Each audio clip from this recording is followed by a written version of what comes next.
Good morning. Yes, we are ready to go. Well, I'm ready to go. My partner doesn't look ready. I was thinking about other things. Like what?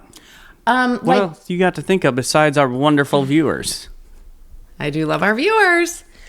The muffin tins that are washed and dried but not put away. I was like, I could have put those away real quick before we started. Now you get to think about them all episode long. Got to look at the muffin tins. But that's all right. You know, that's life, right? It's better than looking at this muffin top. It's a nice muffin top. I don't know where to go from here. It's only one way to go from here. We've reached the peak. Now we're headed down. We're going down. Definitely. So, what do we need to talk about this week? Do we need to talk about Israel this week? Yes, because when this airs, we will be in Israel. This is a dream come true for us. We talked about going to Israel before we got married. When we were teenagers, we talked about someday wanting to go to Israel together and see, where Jesus walked and see the Sea of Galilee. And you're gonna get to baptize people in the Jordan River. Yeah, I'm gonna dunk you under. I'm gonna hold her under until the bubbles stop. Make sure we get all the sin off of you.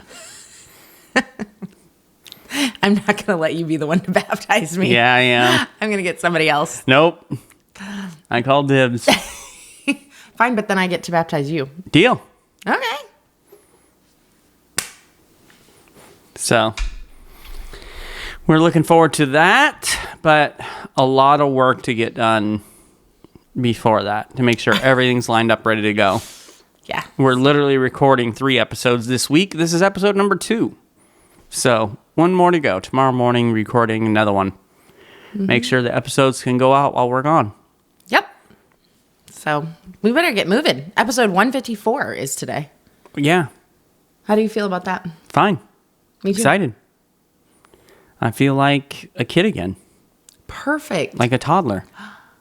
You act like a toddler sometimes. Yep. Muffin top toddler. See the callback?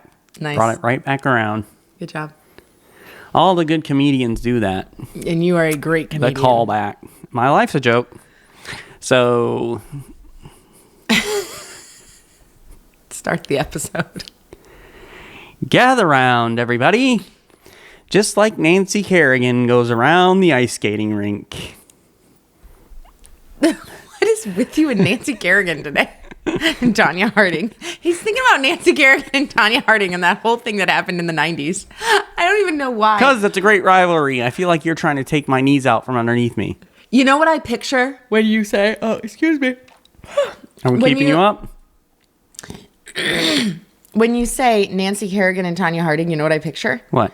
A puffy, windbreaker, colorful jacket. Oh, yeah. Right? Yeah. Yeah. Because one of them, it must have been Tanya Harding, was wearing that in the whole thing. That was they just... both would after they'd skate. They'd wear those to get their interviews. Why are we talking about this right now? Listen, nobody fought harder against the wind than we did in the 90s. Yes. We were covered for the wind. Yeah. Windbreaker pants, windbreaker jacket. Yeah. The hair looked like it had been blown up in the wind. What was happening that we feel like the wind was that much of against us? I don't know, because now I don't even think about the wind. We have a hurricane coming in tomorrow, and we're not thinking about wind. Nope. None of the windows are boarded up. I will wear the 0 outside. windbreakers during the hurricane. Have they thought about wrapping Florida in a windbreaker? It's a good plan. All right. Now I think I'm ready. I got all that out of my system. I'm good. I am so glad because you are weird today. Gather round, everybody. It's time for a family meeting. The Family Meeting is a show that's all about family relationships. We're the Osterkamps. I'm Thomas. This is my wife, Lysandra. Hello, and welcome to our family. Welcome to episode 154 of the Family Meeting podcast. On today's episode, we're going to talk about normal toddler behaviors. We're going back in time today, honey. We are going back in time. When was the last time you had to raise a toddler? Let's see. Violet is our youngest. She's going to be 13 next month. So, I don't know, 11 years? 12 years? I would say 11 years ago-ish. I still think 10 years? 3 years. 3-year-old's a toddler. Yeah. 3-year-olds could still be a toddler. I don't consider 4 toddlers. No, they're like preschool. 2 and 3-year-olds, terrible 3s. 3s were the worst. I think once a child begins to walk, so that could be as early as 9 months old. Our youngest was 9 months old when she walked. That was Isabella, daughter number 2. So from 9 months old till 3 could be considered toddlers. Yeah. But at the end of age 3, you're kind of starting to get into preschool age. But okay, so we are going back in time a long time, but you may be living in toddler land right now. If you are, I just want to say God bless you and have lots of caffeine. We love you. We know that it's a struggle. We know it's so exhausting. If you think 2's bad, just wait till 3. We always felt like 3 was much worse than 2. Well, you hear terrible 2s all the time, and nobody talks about 3 enough, I think. Yeah, because I didn't think our 2s were nearly as bad as our 3s for our kids anyway. But no. So we're reminiscing to when our kids were toddlers and talking about some things because we want to talk about what's normal in a toddler. And if there's ever a time in a parent's life where they question if their child is weird, it's the toddler stage. Because that and teenagers. Yeah, teenagers are definitely weird too. Like the sweatshirt in the heat and stuff like that. So I'm like, it's Florida and it's 98 degrees out here. Why do you have a black hooded sweatshirt on outside? I know, right? But kids do some weird stuff. Teenagers, yes. But toddlers, they are... I think toddlers do take the cake for like the weirdest of the weird stuff. Okay, so as we kick off the episode, I'm going to share the weirdest interaction I've had with one of our toddlers, and then I'll let you share what you think is the weirdest thing one of our kids did. Okay. So this is something I never thought I was going to have to do, and that is get a corn kernel out of our kids' nose. And I remember, like, it was Bella. Okay. I was trying to get it out, and I'm like, what can I do to get this out? And then it came to me. I got a needle. Yeah, and like a sewing needle. And so I had to, like, with one finger, hold the corn in place in her nose, and then took a needle and stabbed the corn and pulled it out. Inside her nose. I saw this video just the other day. I would never try it. These people's toddler got a Lego in their nose, one of the small round ones, and they couldn't get it out. They took the kid to the doctor. The doctor plugged the nostril that didn't have the Lego in it and then put his mouth over the kid's mouth and blew real hard, and the Lego flew out his nostril. Oh my goodness, that's cool because it's all connected. It was crazy. I don't think about that. But I was like, I don't know that I would try that, but it worked. I had to get Legos out as well. Yes, you did. Thomas's job with our toddlers was nail clipping, any kind of like nose and ear removal stuff, which what is that about, them putting stuff in their nose and ears? Because they all did that. Yeah. They shoved stuff in there. Like, not all the time, but like at least once for every child, they tried it. And we had to deal with like getting stuff out. Yeah, it's like, here, get this corn out of my nose. Why was there corn in your nose? You know, you just want to ask that question. It smelled delicious. I'd like to take that smell with me today. That's a true Iowa bred child right there. But she was born in Alabama, so. Yeah, she was. But she's an Iowa girl. Yeah. I mean. All right, so that's kind of my weirdest thing that I remember. What do you remember weird? Mine is walking home from the park. I remember having to tell one of our daughters, and I feel like it was Abigail, but I'm not really sure if it was Abigail or Isabella. I know it wasn't Catherine because I remember there being an older child too. To stop touching all the dog poop. Like as we walked along, they were like, oh, more dog poop. And they were like trying to touch all the dog poop. And I was like, we don't touch dog poop, which is one of the weird things that I've said in my life that I was like, why am I saying we don't touch the dog poop? Yeah. But one of our kids was like interested in all of the dog poop. That was one of the conversations we had in our Facebook group. Yeah. It's like, what's the weirdest thing you've had to say to your kids? And there are some hilarious things on there. Like, that is a fabulous conversation. I love that one. Another weird thing. Okay. And this is probably normal, but I only remember it with one of our daughters, and it's Isabella again. She would shove everything down her diaper in college. That was her pocket. Yes. And so she'd have all kinds. You go to change her diaper, and there'd be all kinds of toys and food and everything in her diaper. Yes. My pocket? That's what she would say. She'd walk around and go, my pocket? my pocket as she put things in there. And we just would laugh. Like, I don't even remember trying to get her to stop. Did we try to get her to stop? Yes, totally. Yeah, because it was gross. Like, you got urine and whatever else down there. Like, yeah, that's true. We had to sanitize a lot of stuff. But it was so cute. That's the thing, is when they're little, they're so cute. And they need that cuteness to combat and balance out all the weird. Yeah. Because it is difficult to parent those toddlers. So the behaviors we're going to be describing are natural, yes, but they still require some training from us as parents. And just because something is natural or normal doesn't mean it should be allowed to continue. You know, like putting stuff down the diaper. Like, that may look cute and may be cute when she says my pocket, but that's gross. So gross. And you don't want that to continue into adulthood. Mm-hmm. Like, hey, here's this.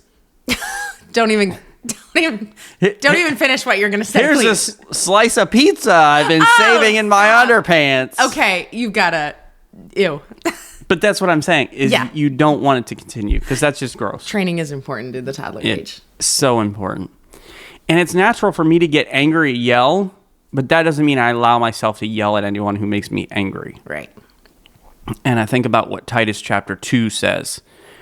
In verse 11, it says this: "For the grace of God has appeared, bringing salvation for all people, training us to renounce ungodliness and worldly passions and to live self-controlled, upright, and godly lives in the present age." And so there are some things that we need to learn and, put away. Yeah, it's interesting the word self-controlled is in there, because I think that the very last thing that you would call a toddler is self-controlled. They are the exact opposite of self-controlled. Yeah. It's very much desire controlled. Yeah. Yep. They are driven by their lust, passions, desires. And just like that is something that we have to work on as adults, it starts at the toddler age, because that's our job, is to train them and to teach them. And I was just talking with someone the other day, and I'm trying to think, who was it? I can't remember who it was. But just talking about, like, you keep on working with your toddlers. You keep on training them. Don't give up. And one day you are going to enjoy what we're enjoying now. Like, we are just loving the stage that our teenagers are in. And it's going really well. Like, obviously, our teens aren't perfect by any means. And we have to correct attitudes and certain things they say or whatever. But, like, we're really enjoying this stage because we put all that work into it when they were little. This toddler stage is such an important stage where you are molding and shaping their character.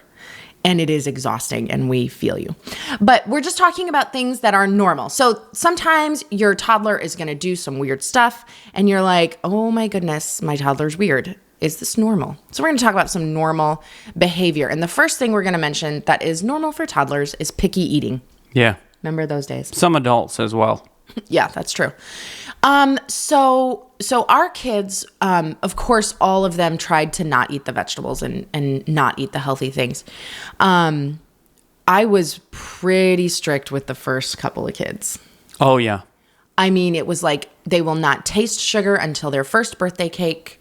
Although the teenagers in our first youth group, they totally went behind my back and gave our little Catherine a 2-liter of Mountain Dew. Yeah. And then stood around her and were like, chug, chug, chug, chug. Yeah. I came in and I was like, oh, what's happening? I was so upset, but I wasn't angry. You were trying to play it cool. I was trying to play it cool and be like the cool youth leader's wife. But anyway, I was like, they broke it. They broke my plan. So with Abigail, or with Isabella and Catherine, it was like no sugar until 1, because then they won't even know that sugar exists and they'll be fine with eating their like broccoli baby food or whatever else. And we did vegetables at every meal all the time. And basically our thing was like, if you don't want to eat this, then you don't eat, and that's fine. You don't have to eat, but this is what's available to you. But it's really normal for them to be picky. Do you remember what Abigail did with her broccoli when she was like 4? Yeah. She would hide it in the table. We had no idea she was doing this. I didn't know there was like a little crevice pocket in the table. I didn't either. Where the leg is bolted to the top of our table it's my grandma's table. We still have it. There is this little like ledge. It's the top of the leg. Yeah. And she figured that out, and when we were not looking and we watched her like a hawk when she had her broccoli, she would hide that broccoli in there. And one day I found this like mass of vegetables. Nasty, crusty broccoli. Oh, I was so mad. But yeah, picky eating is pretty normal. We still have a picky eater. Violet's our pickiest eater. She's our youngest, and she's 12.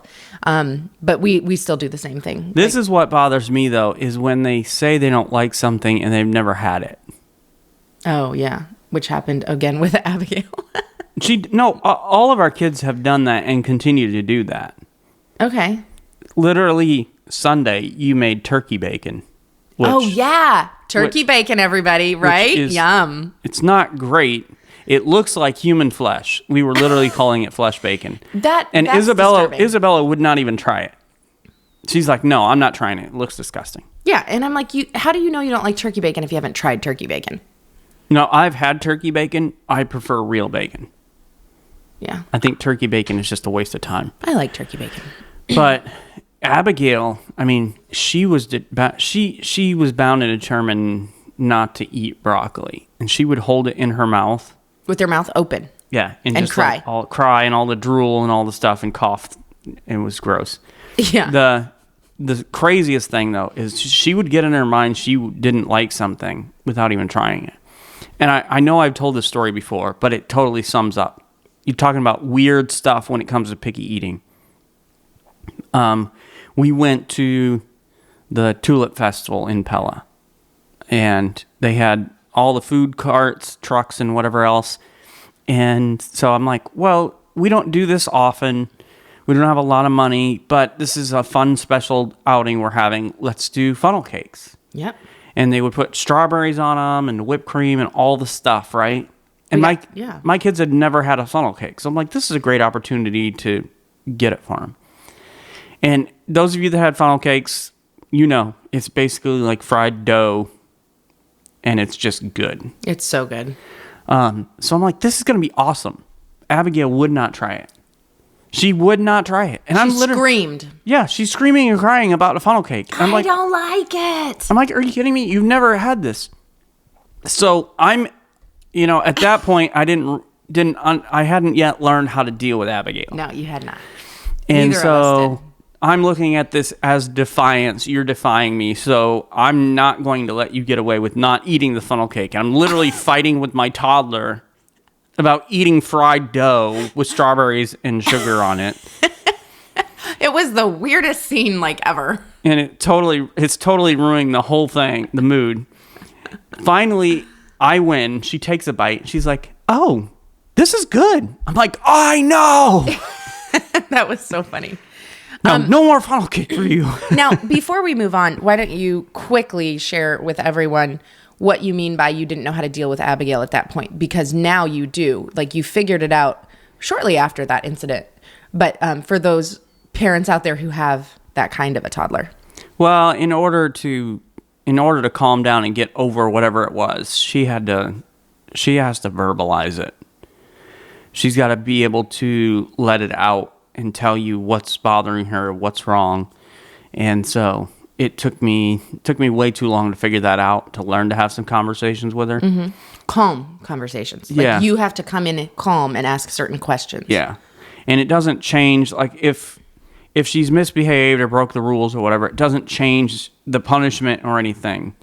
But she cannot get past it until she can talk it through. Mm-hmm. So that really, it really changed the whole dynamic with her. It was so much better after that. Speaking of Abigail, let's talk about bedtime battles, because bedtime battles are normal toddler behavior. So if you are like, my toddler is so defiant, they are the worst toddler ever because I cannot get them to go to bed when I say, it's always, I need one drink of water. I'm thirsty. I have to go potty. It's amazing how needy they are. Yeah, all of a sudden, read me one more story, rock me to sleep. All the stuff that the toddlers want when it's bedtime. Bedtime battles are totally normal for toddlers. Why don't you describe how you handled Abigail's bedtime routine? Well, and the difference between her and the first two. Well, and here was the thing with all of our girls, they had that time where they just decided they weren't going to stay in bed. Mm-hmm. Now, we had we had pretty strict bedtime rules. We had very busy lives, and so there wasn't a lot of time that you and I had to spend together. Not alone. And so bedtime was one of those things. We put the kids to bed, and then we have a little time before we go to bed. And you were very protective of that time. Very much so. And we didn't have the luxury of keeping our kids in the crib. So... Yeah, because we had another kid coming. Yeah, another kid. You just couldn't stay away from me. And so another kid was coming right after the next one. And you're irresistible. That's so I've been told by you and no one else. But so we had to maybe move them into a toddler bed sooner than maybe you would. But they just had those nights where all of a sudden they just decided, I'm going to test the boundaries today. And so we just bedtime's going to be bedtime. So when we put you to bed, we make sure they've gone to the bathroom, they've had their diaper changes, they've got the drinks, we've done story time, kisses, hugs, we've done all the stuff. Checked off all the stuff. Okay, don't need anything else. You're good. It's time for bed. And we put them in bed, we'd pray with them, and then kiss them and good night. And they all had that time where they decided tonight's the night I'm going to get up. And with Catherine, I think she got up once or twice. One time. It was once. And we would discipline her and then put her back to bed. And I think episode 3 we talk about discipline if you're interested in how we handled those things. But specifically with toddlers, it's really good. But Isabella was a couple times. Yep. Abigail's our third, and she's still our most strong-headed child.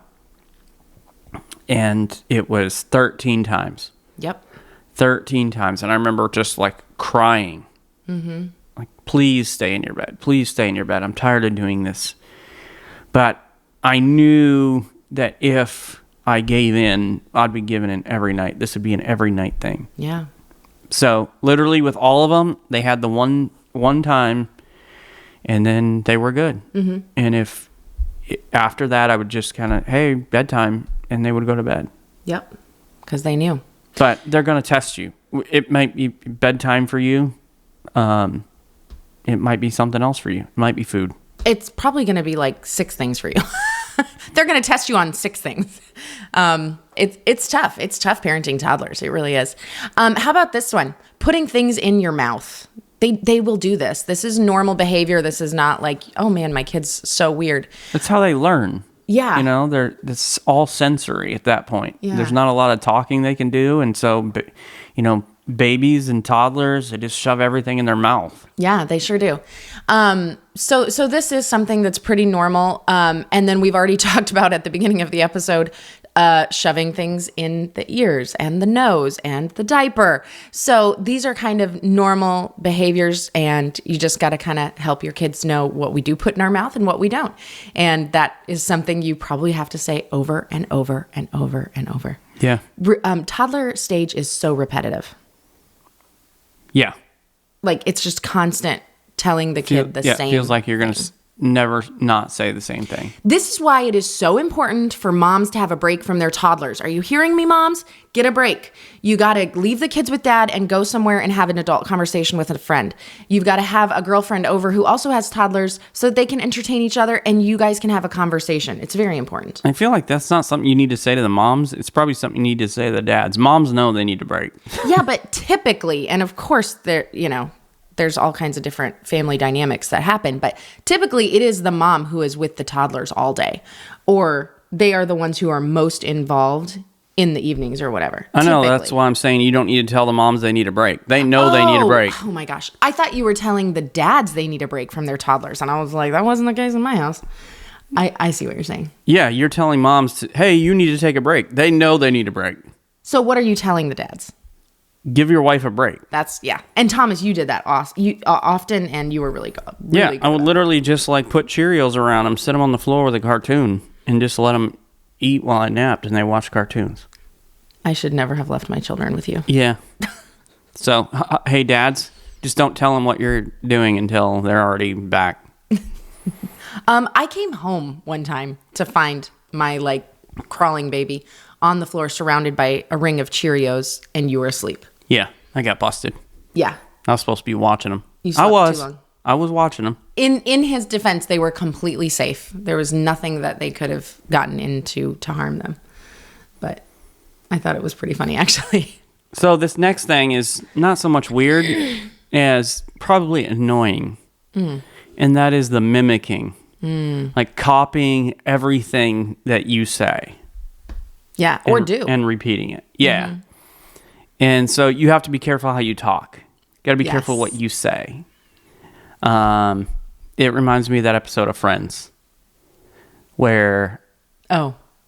What is Pac-Man, it? Mrs. Pac-Man or whatever. No, Rachel is watching Ben, who is Ross's son, and she gets upset about something and says the D word, and so then the kid is saying the D word over and over again. And then she's like, "Oh crap," and he says, "Oh crap," and he just keeps repeating everything, and that's what kids do. So you got to be careful what you say. Like Catherine. She used to, as a toddler, say, well, technically... Yeah. It's like, you don't even know what that means, first of all. Yeah. And who said that?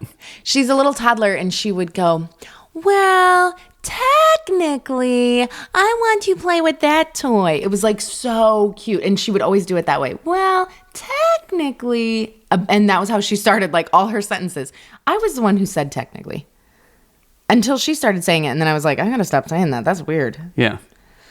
But then you get caught in the like literally phase where you literally say literally about literally everything. You know? Oh, you know? Yeah, you say you know. I say you know. Or like. Anyway, your kids will show you what you say too much. Exactly. But that's a normal thing. Mimicking is pretty normal. Yeah, it's irritating though. I'm very sad that this next one is normal, but it is, and that's tantrums. Throwing tantrums is normal, and it's awful. And this is the thing. They mimic you. They saw your tantrums. I really cannot deny it. I had definitely had some tantrums when they were little. I want to. When they were little? Yeah, when they were little.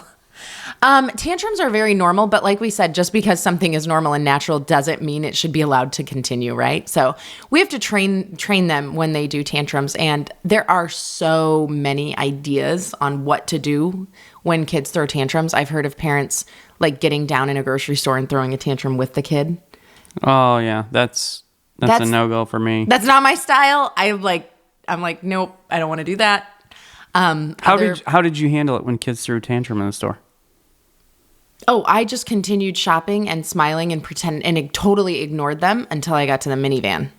Then it was on. Then it was discipline time. Yes. But in the store, I totally ignored it. I would just shop and smile and continue to put the groceries in the cart right on top of the screaming child. Because I had four kids. Let's see, when Violet was born, Catherine was 4, right? And then she turned 5 shortly after. So I had very small children all at the same time. So when I went grocery shopping, I had, a baby in a carrier. I had 3 kids in the cart, and then I would just pile the groceries on top of the 3 kids in the cart, and they knew that was how it went. And by the time I got to the checkout, like they were up to their necks in groceries. Maybe that's why they were having temper tantrums. Like, I can't breathe or move. Why are you crying? That's You're hilarious. Gonna get it when we get to the van. Yeah, that's hilarious. No, they weren't hurt. They were fine. But anyway, yeah. So tantrums are pretty normal. It happened to me one time. You were gone. Mm-hmm. I don't know what happened. You told this story not that long ago in one of the episodes. But here's the thing. You should have never left me alone. Well, I didn't very often. Yeah. So for good reason. But when mom's gone, which is rare, it's time to party. We literally did this when you were gone for your sister's surgery. Like 3 weeks ago? Yeah, went to Publix and the kids picked out stuff. We go to the checkout aisle and obviously it's all garbage food. Mm-hmm. And I told the cashier, I'm like, mom's out of town, so here we go. And so it rarely happened. Most of our meals are pretty like meat and vegetable. Mm-hmm. So if it's anything other than that, and what they used to love They still love going and picking out their own thing. But I used to let them go and pick out their own, like, 99-cent TV dinner. Ugh, I hate when you talk about this. And they loved it. And I loved it. Happy you guys were happy. But, so we're going to get the food. And literally, as soon as we walk into the store, Abigail starts just crying and screaming. Mm-hmm. And her tantrums were, serious. Yeah. Very serious. And, of course, I'm steaming about this, but just put on a smile and I let her. I'm like, I gotta buy food. Like, I can't not get the stuff. And you have nowhere to put the kids. Like, yeah, they had to come in the store. So we just went and got the stuff and let her scream the whole time. Everybody's staring at you, and you feel that shame. Like, I'm the worst parent in the world. I'm the only one whose kids. That's the thing too. Before you have kids, you hear the screaming kids, and you're like, what a horrible parent. Like, that would never happen to me. Yeah, it's going to happen to you. It's going to happen to you. And when it does, you're going to be like, oh, I feel so bad for the way I judged those other parents. I shouldn't have been like that. I don't. I still was like, yeah, they suck as parents, but. You are not. But with our first two, they never did this. So we still had that, like, prideful spirit until we got our third. And she broke our pride, which was so good for us. We needed her. God was like, oh, you think you think you got it all together? Figured out as a parent, huh? Here Enjoyed this. And we were like, whoa, we are terrible parents. Okay. Yeah. So what are some other things that are normal toddler behaviors, babe? Biting and hitting. Isn't that too bad? Yeah. But it's normal. It's a part of all their growing up and all that stuff. They're going to try it. And you got different opinions. So we had toddlers a while ago and had more of an old school mindset of parenting, wouldn't you say? Probably, yeah, especially at the beginning. I don't know that I would do this today. I don't recommend this today. Did we do this? I don't know. Did you? So people have different opinions. Like, if you hit, then you would hit that. But see, we would like slap their hand. I know I would slap their hand. Like, yes, we don't do that. But if they bit somebody, would you bite them back? I never bit any of the girls. I did not. I know I didn't bite any of the girls. It looks like you did. Did you bite them back? I don't recall. Okay, so he did. Which I don't necessarily like totally. Not like super hard. Of course not. Yeah, no leaving marks. But like, I know the philosophy behind it is to help them understand what it feels like. What you're doing to this other child. And of course, we want to protect our other children and other people's children. So it's important to correct this behavior. How you correct it, is something you really need to think about and decide what you think is right or wrong. And agree as parents. But we always said we don't discipline in anger. So whatever the discipline is that you decide to mete out, it cannot be done in anger. If you are hitting them in anger as they hit the other child, you aren't teaching them anything. You're just acting like a toddler. Yeah. Well, and that's not discipline, then that's abuse. Exactly. So I got to tell a story quickly about my grandma. My grandma was fabulous. I love my grandma so much. She's like my spiritual hero. But she had some crazy ideas, I'll tell you that. She was literally crazy. She was in and out of mental institutions, but she was still a really awesome lady, and she loved the Lord like crazy. She just had a chemical imbalance. Loved the Lord like crazy? Really? She did. Okay. She loved the Lord like crazy. I didn't mean to say it like that. But in a way, it's pretty accurate. So anyway, Grandma Gladys, she very much believed in like, if this is what you do, you get that for your punishment. So my brother would torture me, of course, because I was his little sister. And I remember this one time we were in the back seat of her very old car, and he hit me, and she saw it. And so she bends over and gets in the back seat with us, and she's just slapping my brother. And he's like leaning over on me to try to get away from Grandma. And my grandma's just like, how do you like it? How do you like it? And she was doing it repeatedly, just smacking my brother. And I remember smiling. You're smiling now. I know, because I was so happy he was getting a little taste of his own medicine. I don't think my grandma was hurting him at all because she was, kind of like a frail older lady at that time. But it was really funny. So that was my grandma did. And I do remember her biting my younger cousin, Natasha, when Natasha bit. I do remember her biting Natasha. So that was her philosophy. You and Grandma Gladys. Yep. Just us crazies. Exactly. So even though it's a little weird, it's not abnormal. It's just you got to figure out how you want to deal with it and never discipline in anger.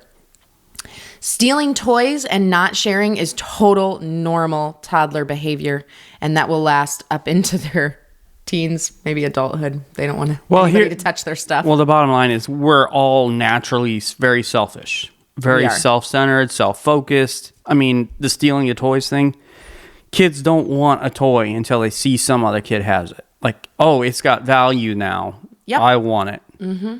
We had this all the time, and we would just make them give back the toy. I would not take the toy from the toddler who stole it. I would make them give it away.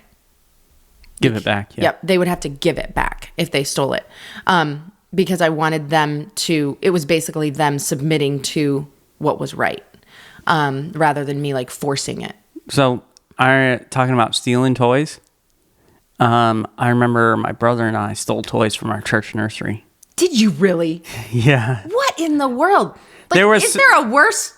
Like, you're stealing from church, and now you're a pastor. I was just remembering this right now. They were superhero action figures. Oh my goodness! And I remember stealing them. You're a terrible person. Yeah, my mom made us give them back.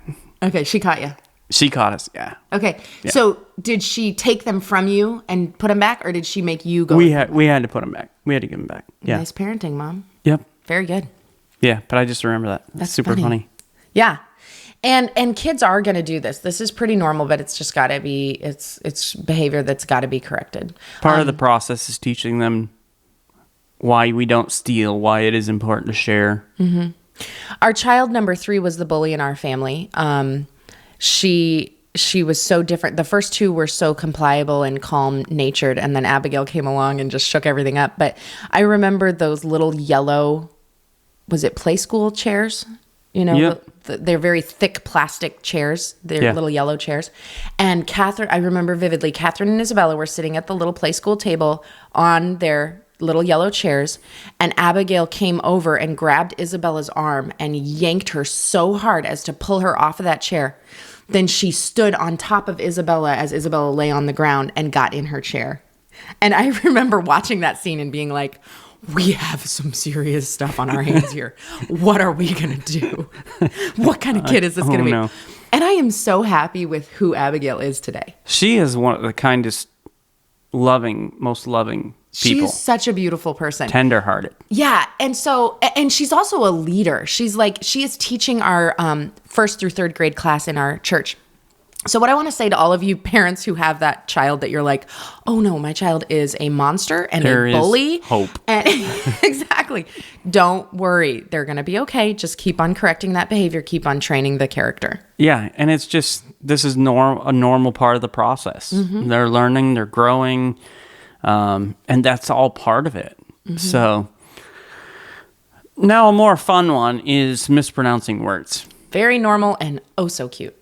Yeah. So we've been talking about Abigail a little bit. She used to say college cheese instead of cottage cheese. So cute. I want college cheese. Yeah. Or what about napkin? They all said, can I have a napkin? I think that was the Alabama coming out of the younger ones. Napkin. Yeah. But it passed on to all 4 of them. Yeah. Mm-hmm. It's like, you want a can of what? Violet, I think this is common for toddlers, but Violet would say paschetti. Mm-hmm. She could not say spaghetti. Yep. And Catherine would do, what is it, calipitter? Calipitter instead of caterpillar. And it took I almost can't say it right now. It took her way too long to get that one right. She was a 12-year-old toddler. Calipitter. Calipitter. Yeah. Mm-hmm. And we've already talked about Isabella, my pocket for her diaper. Yeah, but those are so cute. I highly recommend writing down what they say, what they mispronounce, because it's so cute to remember when you're older. And I know that we've already forgotten some things that they said. Yeah. Yeah. This was another one of our questions in the Facebook group, and it was funny to hear different people's kids and how they would say things. I went through that conversation and read every comment underneath it, and I was laughing out loud just hearing the different things that kids would mispronounce. It was so cute. This is very normal toddler behavior, but cannot be allowed to continue, and that is saying no. They figure out that word, and all of a sudden, it's like, pick up your toys. No. Eat your food. No. And you hear, go to bed. No. And they want to say no because they hear you saying it all the time, I'm sure. Yeah. And so now they're going to try to say it. And so usually we would say, no, you don't say no. Say, yes, ma'am. And we would train them. Yeah. And teaching them the right time to say no. Obviously, that's part of it. Mm-hmm. When they're toddlers, obviously, if they're coming at you with disrespect and not wanting to do what you want them to do or what they need to do, that's something totally different. And then as they grow and they're learning autonomy and all those sorts of things, we teach them the right time to say no and all that kind of stuff. But early on when they're toddlers and they get that little bit of, once again, testing boundaries and that self-control and selfishness and all that pushing back against you, you got to deal with that. And so it's going to be a normal thing where your kid is going to tell you no a lot. What about this one? Running away. Oh my goodness. Like running from you? Yeah. And you remember Violet, like she ran into the street. And we lived on a very busy street. It was so very dangerous. Cars whipping by there all the time. And literally it was our house on a hill. We had a steep hill. The sidewalk right by our house literally was next to the street with no grass. So there's no buffer at all. And somehow she got out the back door and ran around the house. We were all outside. We didn't have a fence. And I think that I thought you were watching her and you thought I was watching her. How many times have you guys done that? I think I was grilling at the time. You were grilling, but we had friends over, and yeah. I think me and my friend were talking, you and your friend were talking, you were grilling. I just thought like, oh, she's out there the guys are out there. I don't know. Maybe we were inside.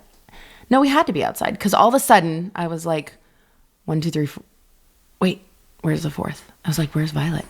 And I just peeked my head around the side of the house, and she was running with all her little full toddler speed, might toward the street, which right before the street was a huge hill. So when I saw her, she was at the top of the hill that led down to the street.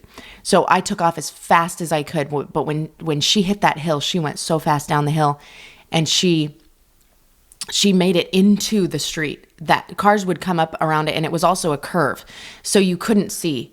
And they would go like 45 miles an hour. And I really, truly believed I was going to watch her get hit by a car. Yeah. I ran so fast that when I hit the sidewalk at the bottom of the hill, my momentum stopped, and my knees hit the ground, and I scraped both my knees up, and I reached out over the sidewalk and grabbed her and just pulled her back to the sidewalk. And then I brought her back. I was shaking so hard. What about when Isabella Abigail outside and she was sitting on the curb, and Janet Riley, lady from our church, brought her home? Yeah, that was quite a low moment for me in my parenting. I was upstairs doing who knows what, laundry, dishes, showering. I have no idea, but I had all these toddlers. I don't think I was home at the time. No, you weren't. You were at work, which his work was across the street. We lived across the street from the church, and that was that busy street. And I kept the doors locked. Like, I thought we were fine. I kept the doors locked. The older girls were well behaved. They didn't go out. They wouldn't unlock the door and go out. But until that moment that they unlock the door, you don't know they can unlock the door. Yeah. So I thought everybody was safe. I was upstairs. They were downstairs playing. And Isabella figured out how to unlock the front door. And she unlocked the front door and opened it and let Abigail go.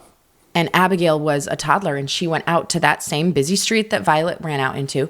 And Abigail crossed the street and was sitting in the middle where like the two different streets come together on the curb, like swinging her legs, I guess. And a lady from our church was coming for Bible study and saw Abigail, my toddler, sitting in the street. God bless that woman. She stopped and she picked Abigail up and she came up to the door and she came inside with my baby. And I was like, thank thank you so much. And she was so gracious. She never told anybody. And I told you about it. And I was like, we never talk about this ever. Because I didn't want anybody to know. Now everybody knows. Parent I was. Yeah. Now I don't care. I don't care if you know what a terrible parent I was, because I also understand now that I'm so much older that things like this happen. Like they just happen to all of us. And so I'm not insecure anymore. And this leads to the next thing, and that is curiosity and getting into everything. Oh, that's so normal for a toddler, isn't it? Yeah. And our kids all did this. Just like touching the dog poop, right? Yeah. Yeah. They always want to explore. They want to check out new things. They're interested, and they will get into everything. Yeah. So the way you can deal with this is try to set up opportunities that are safe for them to explore and to be curious and to search things out. Mm-hmm. Right. Just part of learning their world. Yeah, and don't try to crush the curiosity, but try to keep them safe. Exactly. Yeah. Do better than I did. Keep them in the house at least. Yeah. What about throwing things? That's normal. It is. They don't know how to deal with anger yet, so they throw things. It's normal behavior, along with the tantrums, right? And so how they deal with their anger, and so we have to teach them to know good outlets for their anger. How do we deal with this? And it's when they're toddlers, it's a long learning process. It is. Yeah. And some of us adults have to figure that out. Mm-hmm. What we typically did when our kids were angry is we told them, you come and talk to us. You have to come and tell mommy what made you mad. You have to come and tell me that she took your toy. Come and tell me. And so that was always the thing. It's not okay to throw that. It's not okay to hit her. You come and tell me, and I'll make sure that things are made right. And so that was how we dealt with when they would get angry or when they would fight back or whatever it was. Come and talk to us. I am going to take care of you. Not just safety. Yeah. Sort of. I'm going to sort of take care of your safety.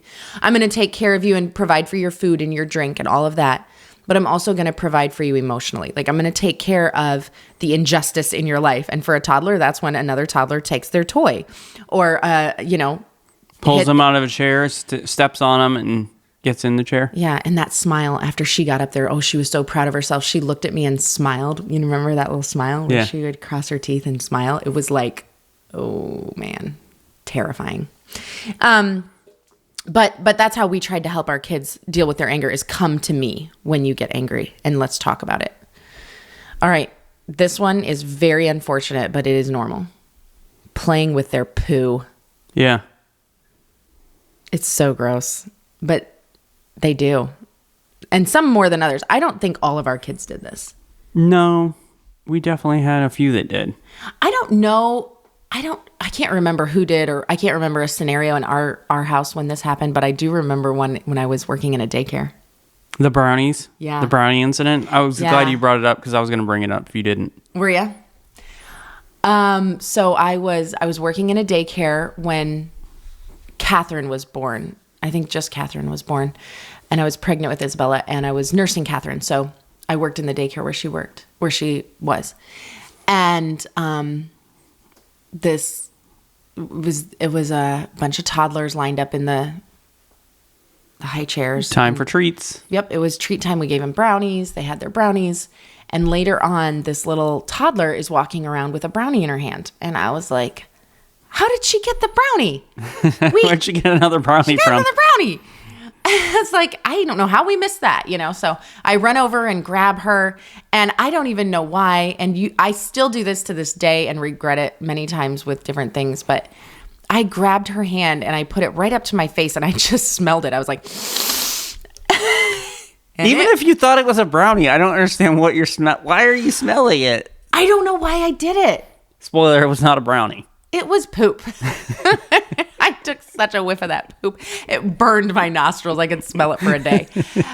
And I was like, it's my poop. She was like eating it. She was eating her own poop. She was eating it. It was on her face like brownies. And maybe she thought it was still a brownie. I don't even know. I mean, I thought it was a brownie. Maybe she thought it was a brownie. Look, I'm making more. Gross. So recycled brownies. Obviously, I cleaned it up and everything, but I really regretted that. But moms, do you do this where you're like, is that clean laundry or dirty laundry? And you just smell it? I don't know why I do that, because there's a part of me that's like, you know what? Just wash it. It doesn't matter. Just wash it. Yep. But for some reason, I smell it. And I don't know how many times I've smelled dirty socks or dirty underwear. And I'm like, why am I smelling this stuff? Why am I sniffing somebody's underwear? Yeah. It's like I can't stop myself. Okay. This got weird. Let's just say the apple doesn't fall too far from the tree. She's got a lot of her grandmother in her. I need to just wash the clothes. If there's any question, just wash the clothes. So, anyways, your toddler's probably going to play with poop, whether it's the dog's or their own. Or the kid next to him. Yeah. So. It's weird, but it's kind of normal. So, family meeting tonight. Just talk about the weird things going on in your family. This family meeting is going to be fun and funny. Yeah. So, maybe you're in the toddler stage right now, and you're talking about all the weird stuff going on. Or maybe you're like us and just reminiscing. And it's been a little while, but it's fun to be reminded. And if you have teenagers, it will be super fun to tell them all the weird, gross things they did as a toddler, because they can't hardly believe it. Yeah. Playing with the poop and shoving things in their diaper and corn in their nose. You got to get out. Mm-hmm. So have a little time just talking about it. All the weird stuff.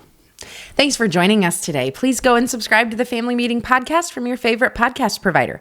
And if you found this information helpful, please share this episode on social media and invite your friends and family to listen in with you. To find more content and information Lysandra and I provide, you can go to our website, familymeeting.org, or email us at info@familymeeting.org. If you'd like to shoot us a text or call us, you can leave a voice message at 904-257-3062. And we want to invite you to join us for our next family meeting as we discuss how every relationship we have is affected by our relationship with God. So today we've been a little goofy and a little weird. Next week, we're going to get a little more serious, and we're going to look at the relationships maybe we're struggling with in our lives. And we're going to see how working on a relationship with God can make a difference in that relationship as well. Thanks for joining us today for this family meeting. Have a great week, everybody. This meeting is adjourned. That was not the best high five we've ever had. Do we want to try it again? No, I feel like once we've failed, just let the failure be. Okay. Every parent is going to fail at some point. Yeah. 20 years in, and we're still figuring out how to high five. How to five high. And how to lock our children in the house. Yeah. We're trying. Just try to keep them inside. That's the takeaway. Yeah. Yeah, thanks for joining us on YouTube and watching this very interesting episode. We're glad that you have joined us today. We hope you have a great week, and we'll see you next week.